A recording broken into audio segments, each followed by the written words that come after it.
સુરેન્દ્રનગર મહાનગરપાલિકા વિસ્તારમાં પીવાના પાણીનો વેડફાટ થતાં લોકોમાં રોજ છેવાડાના વિસ્તારમાં મનપા દ્વારા પીવાનું પાણી પહોંચતું નથી. ત્યારે મનપાના અણધણ વહીવટના કારણે રોજ લાખો લીટર પીવાના પાણીનો થાય છે વેડફાટ. સુરેન્દ્રનગર મનપા દ્વારા દર 3 દિવસે શહેરીજનોને પીવાનું પાણી આપવામાં આવે છે.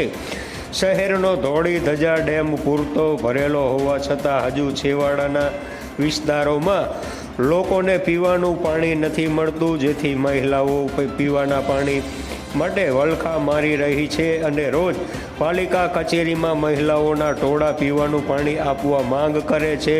ત્યારે બીજી તરફ વઢવાણ વિસ્તારમાં લાખોના ખર્ચે કરી નવી પીવાના પાણીની લાઈન નાખેલ છે, પરંતુ લોકોના ઘર સુધી આ કનેક્શન જોડાણ નહીં આપતા રોજ લાખો લીટર પીવાનું પાણી વેડફાય છે અને રોડ પર પાણીની નદીઓ વહે છે, જેથી લોકોમાં રોષ જોવા મળી રહ્યો છે.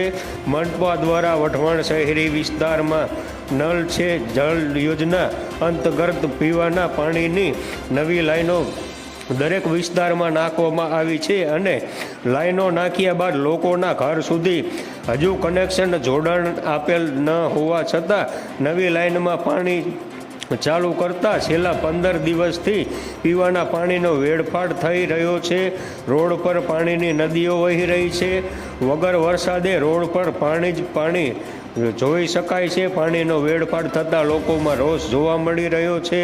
મનપા વિસ્તારમાં છેવાડાના વિસ્તારમાં પીવાનું પાણી મળતું નથી અને મહિલાઓ પીવાનું પાણી માટે રઝળપાટ કરી રહી છે અને ના છૂટકે વેચાતા ટેન્કર મગાવી પાણી વાપરવું પડે છે. ત્યારે બીજી તરફ વઢવાણમાં પીવાના પાણીની રોડ પર રેલમછેલથી લોકોમાં રોષ છે અને તાત્કાલિક પીવાના પાણીનો વેડફાટ થતો બંધ કરવા માંગ ઉઠી છે.